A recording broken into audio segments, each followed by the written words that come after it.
This is Elected, a podcast for women and our active accomplices in and around politics. I'm your host, Sarah Elder-Chamanara, and today my guest is Sarah Biggs. Hi, Sarah. Hi, how are you? Good. How are you? Good. We're recording in person, which is nice. We are. It's nice. This doesn't happen very often, so it's like always a pleasure to do it in person. So before we get started, in the spirit of reconciliation, it's important for me to share my personal commitment to learning the history of colonialism and the ongoing systemic violence and oppression against Indigenous peoples. The land where we live, work, and record from is the traditional territories of the Blackfoot Confederacy, the Siksika, the Kainai, Piikani, the Tsuut'ina, Stoney Nakoda Nations, Métis Nation Region 3, and all people who make their homes in the Treaty 7 region of southern Alberta. So, Sarah, you're a partner at Olsen and Biggs. Yes. Which, tell me, what does Olsen and Biggs do? We do a lot of things. We go from lobbying to proposal writing for universities, to infrastructure applications, to COVID-19 test procurement, emergency procurement. We had a crazy scenario last December where we found COVID-19 tests in Germany. Oh. And we managed to bring them into the country. We do political campaigns, we do strategy, we write policies. So you just worked on a political campaign? Yeah, I did. And which one was that? Leela Aheer. So running for the leadership UCP leadership campaign. Yeah. And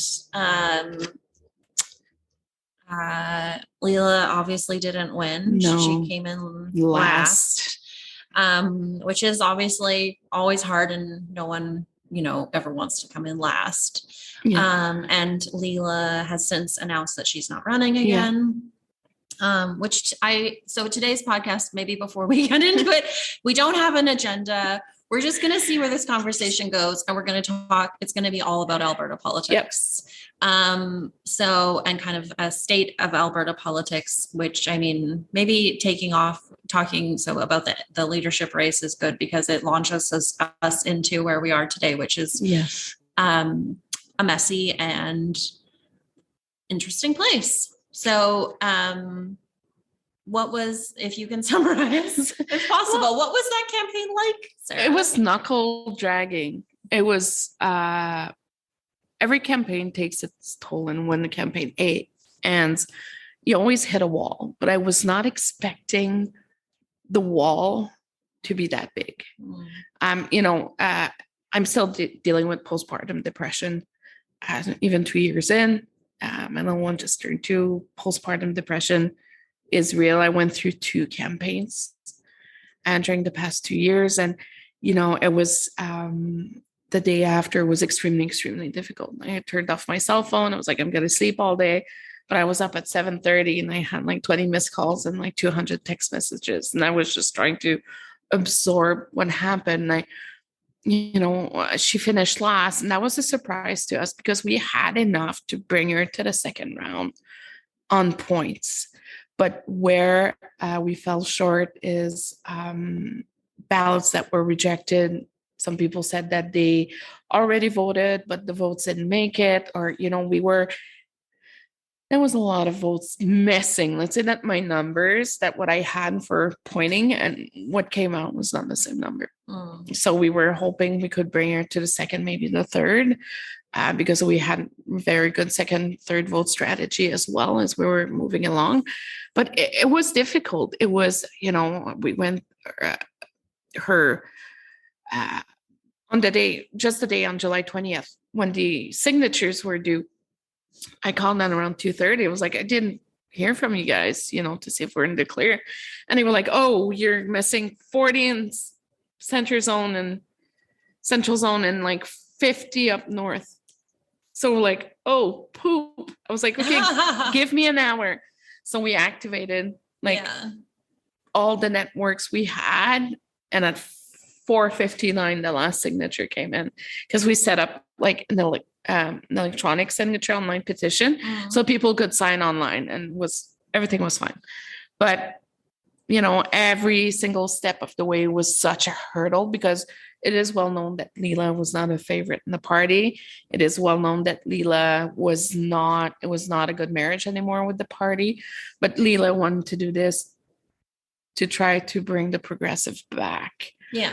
to try to put good people-centered policies. And that was the mandate I was charged with when we started writing, our policies. And, the first speech, even when we talked about increasing age, senior disabilities and, PUF programs and everything in between.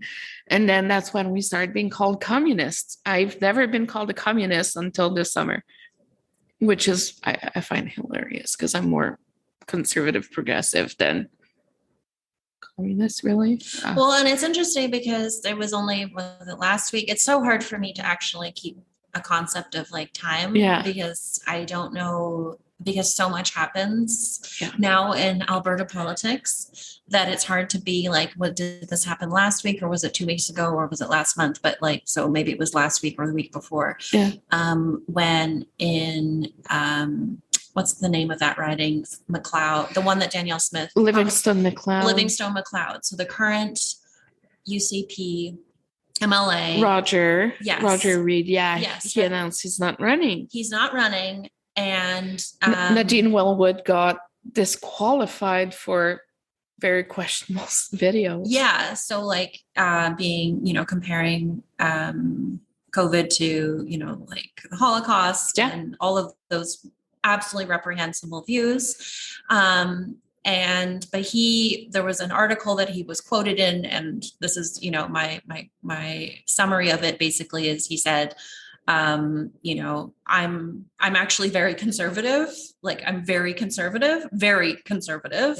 But now in today's Alberta political climate, he's essentially a moderate. Yeah. So the scale totally shifted. So, usually we have a scale like 180 degrees. Now what I do is that I have a vertical line with a box. So the top is like super leftist. The bottom is very right. And then you have another box where it's left and right. Then you slide it. And then the spectrum changed. But, for about a year and a bit now, I've been warning, like I do podcasts with Nate Pike and Chris Brown, and even with French CBC back home. And I've been talking a lot about the new conservativist populism. And people were like, oh, Biggs, you're crazy. It's not going to happen here. I was like, no, like we're seeing it when like COVID restrictions and, the convoy and the truckers and the anti-mandates. And, we were never in lockdown and everybody's acting like if we were just. All of our freedoms had been taken away when exactly none of them had. Yeah. But it's like, for me, during COVID, I found out I was pregnant 2 days before we shut down schools. I didn't have baby shower. I didn't have my parents coming home visit the baby. I was hospitalized for 2 weeks. My husband was not alone in the hospital. I was alone in the room. I labored with a mask and I never complained. Because I understand that we need to save the healthcare system. It was like my husband couldn't come to an ultrasound 22 weeks. Like it was insane. He was not allowed to see his child on video, on the screen. But everybody became extremely, extremely selfish and poor me. And I feel for those, like I lost my job. I was working for the government and I got laid off in May that year. I was 12 weeks pregnant and I got laid off because I was working for Travel Alberta and no one was traveling. So, all my projects were gone because I was working with the China market. Like all of the Asian market was under my portfolio. So I was like, okay, so what now? But, we're seeing a rise. So I always say the 2 years of pandemic and Facebook were not a good mix. And we are seeing the ripples effects right now. It's not great. I completely agree. Well, I mean, so the store where we're recording from today, so it was in Inglewood in Calgary. So there are still weekly protests in this neighborhood just down the street from where we are. And I don't call them a COVID protest anymore. Well, I sometimes do, but I usually refer to them as white supremacist rallies. Yep. Because, to be honest, to be frank, I don't think that they were. Yes, there was concern from those people about mask mandates and vaccines and all of those kinds of things, but all of those concerns have been addressed. We are currently in a state where there are no restrictions of any kind No. You know, we're actually in a really dangerous place right now because of the trends that we're seeing in children, with RSV, with the, the flu season, on top of COVID. So the wait times in children's hospitals are absolutely insane. Yeah. And in Ontario, they've, postponed, canceled surgeries to They open free up another space. PQ. Yeah. They are now sending kids to ICU. So, to adults ICU. I'm a nurse by training. So I trained in the early 2000s and I worked during SARS. So I kind of had an idea of how I would be in the hospitals. I was back east. But, there's I feel like we have lost a lot of our humanity. Oh, 100%. We, for example, my 2 years old, I got her as she had her first vaccine in August. She's going for her second dose on December 4th or something. And I'm genuinely happy for her because, knock on wood, we have not gotten COVID in the house yet. I do not know how we managed to avoid it because I got 10 years old, went back to school last year. The first year the baby was born, we kept our child at home, our eldest, because we homeschooled her to protect the baby because that was what the doctor recommended. Right? We're like, okay, we'll, create a bubble. But, she had RSV. She had, little one went through all of the daycare illnesses there is. Now it's not as bad. She's pretty good. But think of the kids. Like, they have been the most hard done by, in my opinion. Yeah. The most, aside from, there are two groups of people who I see as the ultimate victims of COVID. I mean, essentially we all are, but the most hard done by are people who have died because of COVID. And children. Yeah. Because, my youngest had his first birthday party in March, early March. And literally within that month, that's when things just, went, our world was turned upside down. So, and now again, it's children who are bearing the brunt of this. And the absence of political leadership, specifically here in Alberta, is so disturbing and so alarming. And I mean specifically what we're not seeing from so many people have taken issue with using this word, but elected premier, because she was not elected by all Albertans. She was elected by the membership of the UCP. She just last week won her by-election, or sorry, not by-election, I guess it was a by-election in Michaela Fry's riding in Brooks Medicine Hat. So she'll be taking her seat in the legislature. And just yesterday, she was asked about bringing mask mandates back, and basically the answer was absolutely not happening, which shouldn't surprise any of us, considering what we know about her and her stances on, COVID being like the flu, and being against vaccines, and even talking about making the unvaccinated part of a protected class within the Human Rights Code. Like, it's just this, none of this is surprising, but at the same time, she is directly contributing to a rise this is giving license to the anti-vaxxer movement within Alberta. It's giving license to people who supported the trucker convoy. It's giving license to vaccine skeptics. It's giving license to anyone who, even Thomas Lakazik last week said that, because of her comments about Ukraine, suddenly they were receiving pushback. It's just words have consequences. Yeah. And now we live in this. We have with Smith acknowledging that the unvaccinated were the most discriminated, in her lifetime. Like half my mother's family died in Auschwitz. Like, really? That's your first world problem right now. we're discriminating on color, gender every day. There's discrimination by future employers just by, everywhere there's discrimination. And we have legitimized political discourse and not following the rule of law. But because technically conservatives take care of their neighbors, they take care of their elders and vulnerables. Supposedly, technically, those are the pillars. Yeah. And the rule of law.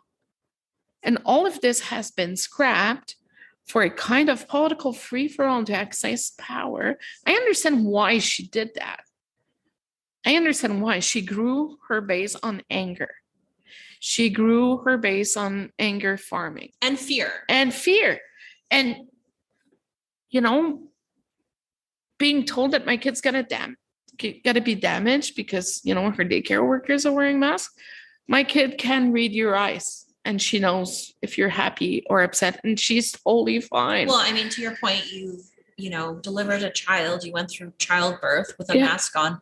Doctors and nurses and healthcare professionals have been wearing masks every day in operating rooms. That doesn't impede their ability. But that's what I wrote on Twitter today. I was like, okay, well, if you think that a mask is stupid, ask your surgeon next time not to wear a mask during your surgery and let me know how it goes.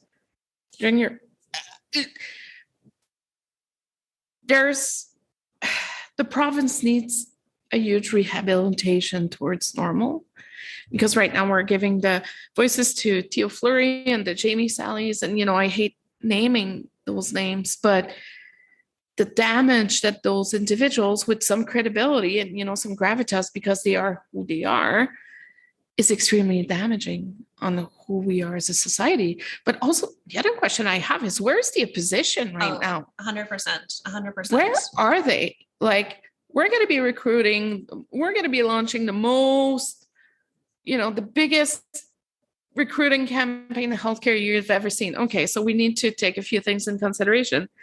There's a shortage of workers right now. To get nursing school at the University of Calgary, you need 96% in the high school to be able to get in. There's not enough spaces. They don't recognize, like, I was a nurse. I took a different route. So there's 2 routes that you can take in nursing in Quebec because of and we write the same exam at the end of the day. But because I took a very specific route, I had to go back to high school and go all the way through university, even in order to think even about practicing here. There's a lot of red tape. You need to work with the federal government. You got to work with the government, the professional bodies in the province. It's one thing to overpromise. It's another thing to underdeliver. Well, but I mean, obviously the time that we live in right now is with an absence of leadership from the UCP and government going into a provincial campaign next year. Obviously, people are going to be making all kinds of pie in the sky promises. Yeah. And it's up to voters to be like, okay, well, tell me how you're going to do this. Tell me how much it's going to cost. How are you going to do this? Where, what are you going to do to bring these people in? Because there's a global shortage. This isn't something that's just, an Alberta issue. It's BC, it's Saskatchewan. So we're all competing for the same kinds of workers, and nurses are saying, no, thanks. I don't want to be dealing with this anymore. Last week, Sarah. So this started a few weeks ago, actually. So someone came into the store looking for me specifically when someone else was working here, because they wanted to tell me about how their COVID vaccine gave them cancer. Oh, okay. So this person came back last week. Yeah. And we started having this conversation, and and she shared that she's a political dissident now because of her views, which I don't agree with. And she said that her COVID vaccine, she could feel it when it was going into her arm, changing and altering her genes, which, as someone who actually has an identified marker, gene issue, you have a marker. I have the BRCA2 gene, which means that I have a significantly increased chance of getting breast and ovarian cancer. I've already had my fallopian tubes removed during COVID, actually. And in this coming January, I'm having a double mastectomy with reconstruction all in one and surgery. So I said, I actually find this offensive. Yeah. Because you're speaking to someone who has gone through the medical system to identify this issue and is taking significantly drastic action to make sure that, you know, I can be around to see my children graduate high school and go to college and, you know, live their lives. And you're telling me, because I asked, you know, like, have you consulted a doctor? Have you, you know, seen medical professionals? And it was no, just, I know this to be true. And I've done my research on the internet. Yeah. And she was like, so I can't change your mind? And I said, no, you can't change my mind. And I told her, I said, you know, the fact that you consider yourself a political dissident, you know, you're free to, you know, tell me this is, you know, that's also incredibly offensive because, you know, like even in comparison, think of like an Alexei Navalny in Russia, who is like a true political dissident, someone who has gone to jail because of their political beliefs and their opposition and like the very real threat that he poses to Vladimir Putin in being an effective opposition leader and a leader of a political movement, or any of the women in Iran, or any of the people who are currently protesting anywhere in the world. You are not a political dissident. You just happen to have a disagreement around what you think from your and disinformed opinion from your internet research. You know, like, holy moly, where are we in the world? But no one is doing anything about this. But it's like this week, I saw on Twitter this weekend, someone posted that the vaccine was giving you AIDS. And I was like, what the actual hell is this? And it was someone known. Or saying that, you know, and that one was really triggering for me because a sexual assault survivor, and they were talking about vaccination is coercion, and it's the equivalent, it's worse than sexual assault. I was like, what? Well, the figure skater that you mentioned before, yesterday I saw something on Twitter saying that, you know, anyway, it's just, but no one is taking this on as an issue. No one is, and, you know, those voices who I do feel like should be speaking out about it. They're not. No one is talking about these things. We can even talk about you've seen what happened this morning. We're both kind of gesturing to it. So this morning I came into the store and I went to unlock the front door and I noticed there was something zap strapped to the handle, and with a little black one of those ties. And there was a clear Ziploc with some rice in it, because obviously this person is aware of the moisture in the air. And inside were two handouts. One with, which I immediately recognized because previously a white supremacist sticker with the same faces had been left on the sign that I keep outside the store. But then when I opened it up, there was the third place UCP winning essay from the Her Inspires Vision essay contest, which talked about essentially that, you know, my best attribute as a woman is my ability to procreate, have children. Yeah.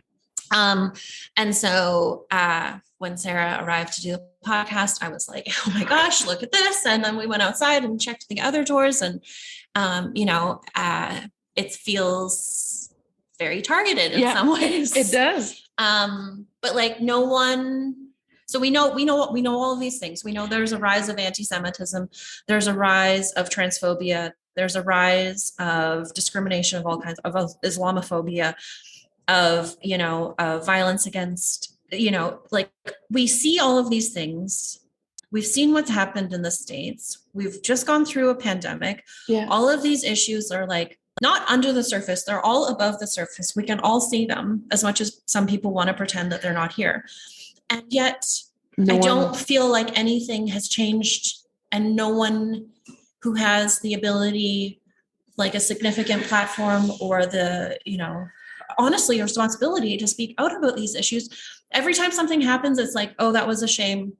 Thoughts and prayers, you know, but like, we're not being proactive. We're being always reactive in these situations. And I need and want people, political leaders, people in general, to be more proactive in calling this out, because like we're on a bad track. We are. And in the land of so-called personal responsibility, no one is accountable ever. Oh yeah, but it was not me. It was him. And oh, well, it's okay. They feel discriminated. Or, well, they really, I misspoke. No one is taking accountability is not a thing anymore. Yeah. And it's gotten even worse. It's like if we're dealing with a bunch of raging toddlers and just it's a free for all. And that's what I'm extremely worried about, is that the wrong people will get in the wrong positions of power and decisional power, and some decisions will be impacting us for next decade. We're already in this situation because we already have a premier who is, in my opinion, going to act against, what is not only common sense, but like medical sense. And, is governing, in the same way that Jason Kenney seemed to govern for, the membership of the UCP. We have another UCP premier who's doing the exact same thing, which shouldn't come as a surprise. It actually makes Jason Kenney look reasonable and thoughtful. I miss him. In the same way that George Bush is now suddenly reasonable and thoughtful in a Republican way in the United States.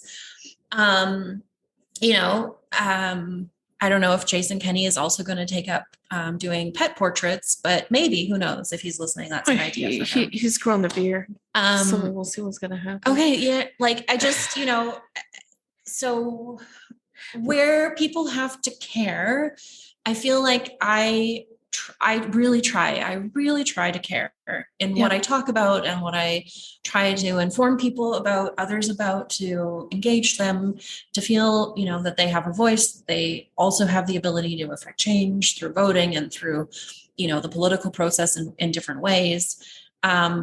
And honestly, I feel failed by political parties because I don't, I understand the world, we have to keep moving. They have big jobs and, there are so many things happening right now. But at the same time, I feel like our democracy is it's like, we're sitting on a crevasse and the ground is slowly pulling apart and we're falling inside. And I need someone to come along and, attempt to push the ground back together to give us a more stable footing after 2 years of COVID and all of these things that are just, people feel they can say now, and it has been given license to by Donald Trump and the truck convoy and Pierre Poilievre and, this new conservative movement that we find ourselves in. And it's just, where is it? But people like you and me, we're very privileged because, influencing and being able to create change, or, we have voices. We're really, really, really lucky. Not everyone has voices. And, I personally, and I'm pretty sure it's the same for you, when I'm getting on a project, it needs to align with my values, need to be able to speak my voice. I'm going to give an example. Leela's platform. Okay. It was for a UCP campaign, but we ran a very, very progressive policy platform that works for everybody. Either you're right or left. It doesn't matter, because I'm tired of trying to define what is left or what is right when all we need to do right now is the right thing. We need to stop putting political stripes and colors and opinions and tags, and just really sit and be like, okay, what do we need to do to get the province back on track? Yeah. Because leading with ideology is toxic. Well, and let's just be frank about this, because in my opinion, this happens on the left and the right, right? Whenever X issue happens, the NDP in Alberta will send out a fundraising email, the tweets will come out, the graphics, all of the mechanics, the tactics and the strategies start rolling, just as it does on the UCP. And yes, the politics are very different, but to some extent, the same things happen on both sides. And the political systems and the political parties want to keep us, they want to identify people as being on their team versus not, right? They want to fundraise, they want to run the campaigns, they need the money, they need the donors, they need the lists, they need, the volunteers. And I don't feel like anything is really changing. It's always us versus them. And it really needs to stop, because at the end of the day, both parties are using the same tactics. It's the language. So let's say we're taking, a more left policy. Let's increase age. We're going to bring people out of poverty and all that. Well, the conservative version of it, if you want, it would be like, we need to increase age so we can, relieve the pressure of the other systems. So there's going to be a money saving measure. Like, there's the conservative. You have to make it in terms of like an economic. Exactly. You always need to bring the economic conservative agreement, but it is still considered like a leftist policy. But the way you massage messaging, it's like, oh, well, that's brilliant. We're going to be helping. But at the very basic, the messaging on both sides is the same. It's just how they're, well, not on COVID, but the tactics are the same. The fundraising, the strategies are the same, because they're all trying to reach the same goal, which is to be in power. Yeah, they want to win. But right now, both sides, in order to win, they need to start showing leadership. Like, I'm sorry, making a press conference, asking to act on Tylenol and on Advil. My dude, we all know there's a shortage. We're all parents. Like, I found a compounding pharmacy in the South that makes the medicine for the kids if we need it. And when I see people saying, oh, I can't find it, I send them the picture. I'm like, call those guys, they'll make it for you. But there's no leadership. It's all freaking, it's all political. It's all politics all the time. And I feel like ultimately average everyday Albertans and Canadians are losers in this scenario, because I feel like it's about doing what's easy right now versus what's hard, because what's hard is what's right. But because of political calculations and the uncertainty federally, with the NDP shoring up the Liberal minority with their confidence and supply agreement here in Alberta, we're going into an election next year. Hopefully. Well, no, we are. So, I want less, canned talking points, and I want more real talk.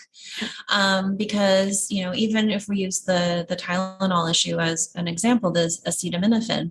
So like my mom friends and I, like, over a month ago, we're talking about this issue, and it wasn't political at all. It was just people trying to literally source acetaminophen for our kids.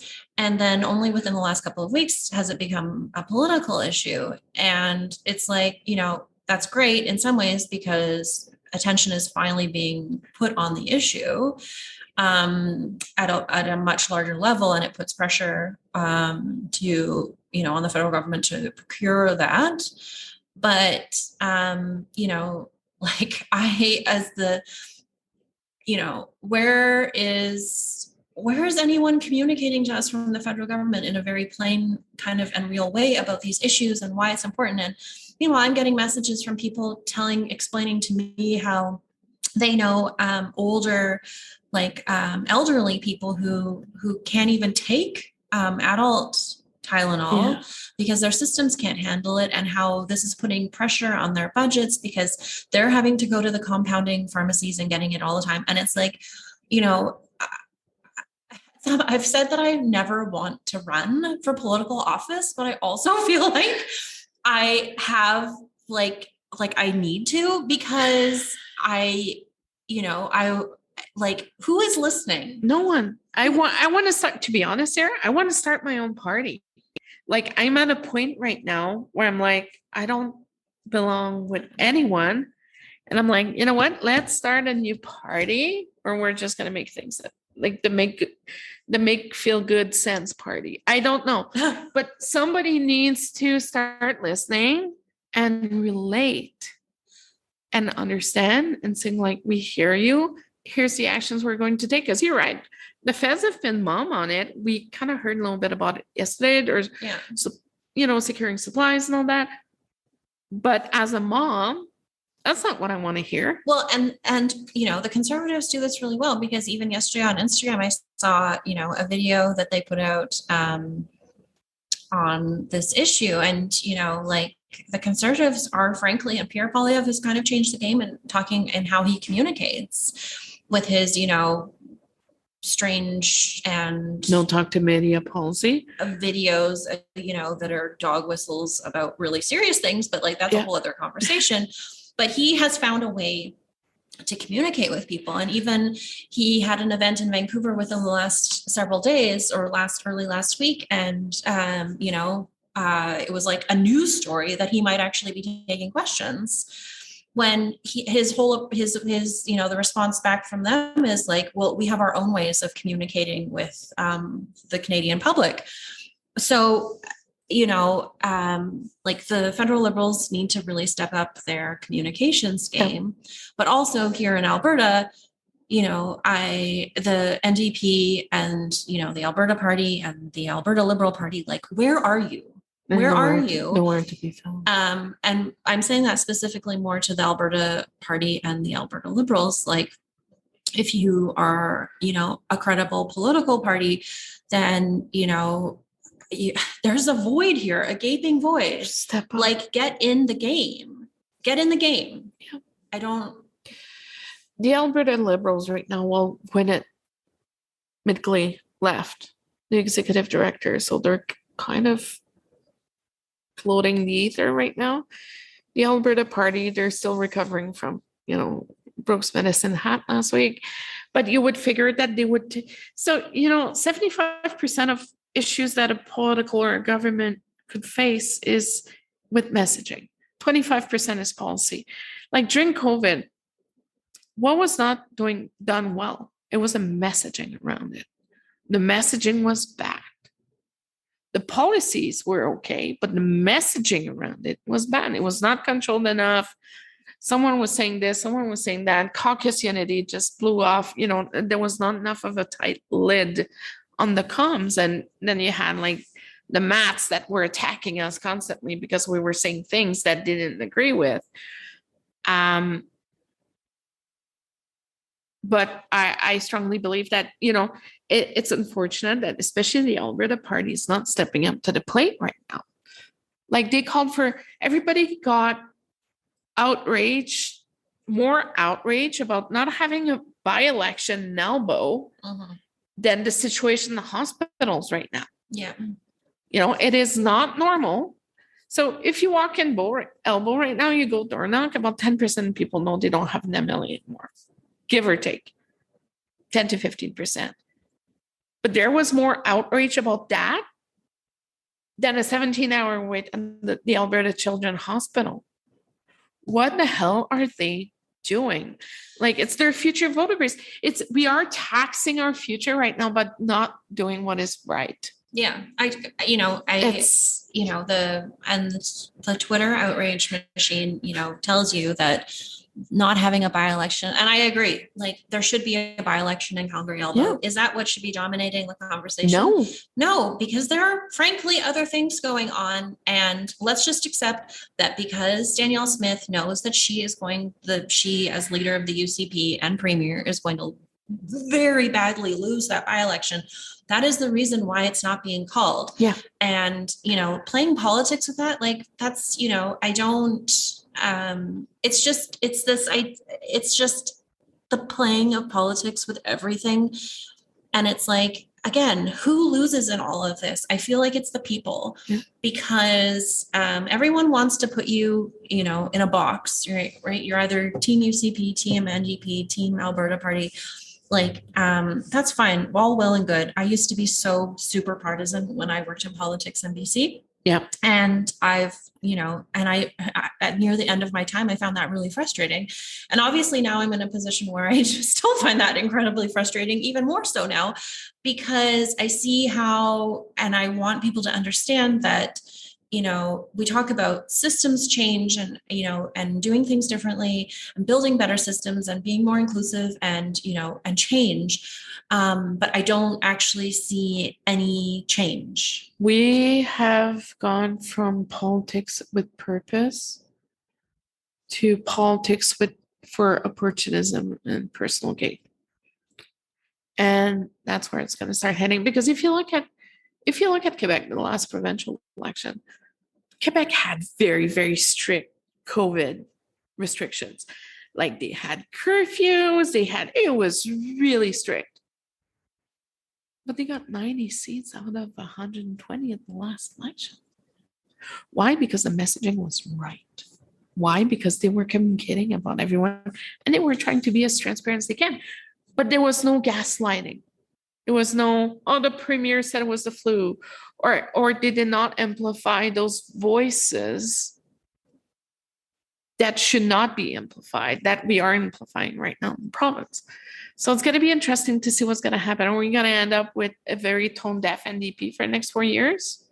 Or are we going to be going with Miss Smith UCP? Everybody thinks that she's going to pivot in the center. No, I don't think it's going to happen. I don't see her pivoting at all. No. And I mean, like, it will be the situation that we're in right now.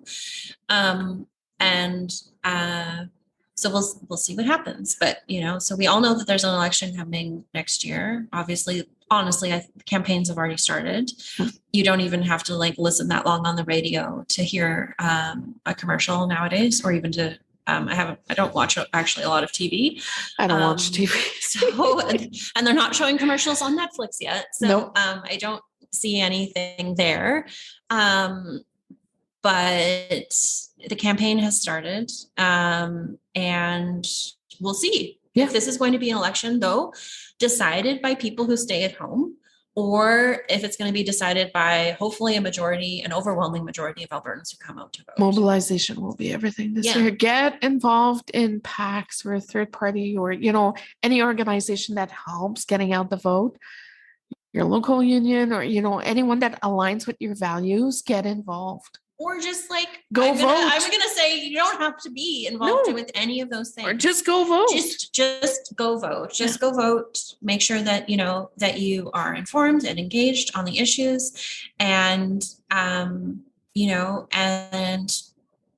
this election is it's not an understatement to see that it's going to be pivotal. Because frankly, you shouldn't be surprised by Danielle Smith, because she says what she does. Yeah. And,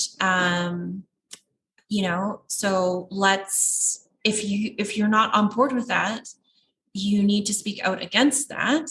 But staying at home is essentially going to be a vote for the UCP. Yeah. And that is something that, I live in Alberta. We're not going to be moving anytime soon. I've built a business here. We have our children here. My husband's career is here. We are firmly established in Alberta. But I don't want that. I don't want to see a Danielle Smith government elected next May. No, it's going to be extremely painful. It's going to make our job even more difficult. Unfortunately, I'm just worried.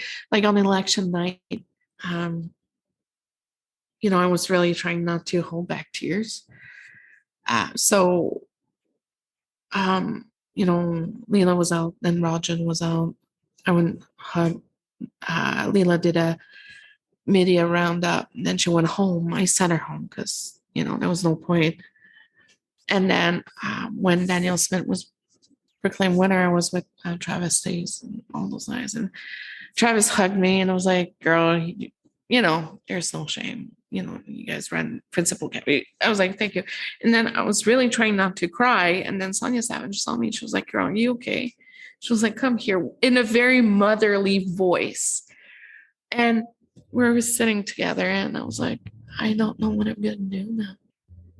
I was like, she was like, don't cry, we'll work hard. And I was like, I'm not crying for me. I was like, I'm crying for my daughters. Mm. I was like, I'm not worried about myself. I'm worried about my kids. Yeah. That's what I'm worried about. You know, it reminds you telling me that story reminds me of election night in 2016 when Donald Trump won. Yeah. And I went to bed that night very upset, crying. And my husband was like, you know, like, why are you crying? I mean, he understood, but you know, we were talking about it, and it was like, you know, because of all of the things that I'm afraid are going to happen. Yeah. Because he does what he says. And so I know what to be afraid of. And it's not just for me, you know, it's things around, you know, like knowing someone personally who was impacted by the Muslim ban that he brought in. Oh, that was just terrible. You know, or seeing, you know, children don't belong in cages. They should never be separated from their families at the border. Like, the list goes on and on and on and on. And I was, you know, so I'm also, like, even going back to the letter that I found on the store today, you know, as the wife of an immigrant who, you know, came to Canada, you know, because of the opportunity and, you know, leaving Iran, and, you know, as like the mom of children who are growing up in an Iranian Canadian household, for like all of the children who are growing up in biracial families, of, you know, of where science should be thoughtful and considered and believed in, and, you know, where democracy and citizenship is embraced and cherished and protected. And I, you know, like, yeah, it's hard. It's extremely difficult. Yeah, it is. So this has been a conversation unlike any other that I've had on the podcast so far. It was good. Yeah. Thank you so much for having me. Thanks for doing this with me. And, you know, I think the most important thing is I shared, actually, there was a video that I shared on Madam Premier's Instagram, actually. So Michelle Obama was on Stephen Colbert, and he asked her, you know, like, when you said, she said so famously, you know, when they go low, we go high. And he was like, but their low is so very, very, very low that your high is like, just, you know, makes it seem like it's still so very high. And, you know, her comments back were, you know, like, by going high, you know, like, you're taking that anger and that rage and you're channeling it into something, and you're doing something with it. It's not just because, like the fear, the anger, the rage that we're all feeling right now in different ways, like, it will destroy you. So you have to channel that into something positive, which is, you know, when I do things with Madam Premier every, you know, single day, it's that I am doing that. I'm taking what I'm angry about and what I'm upset about and what makes me mad and fearful and scared. And I am trying to do something to change those things. Well, see, it's funny you're saying that, because last night somebody's running for a nomination asked me to work on their speech. And I was like, sure, cool.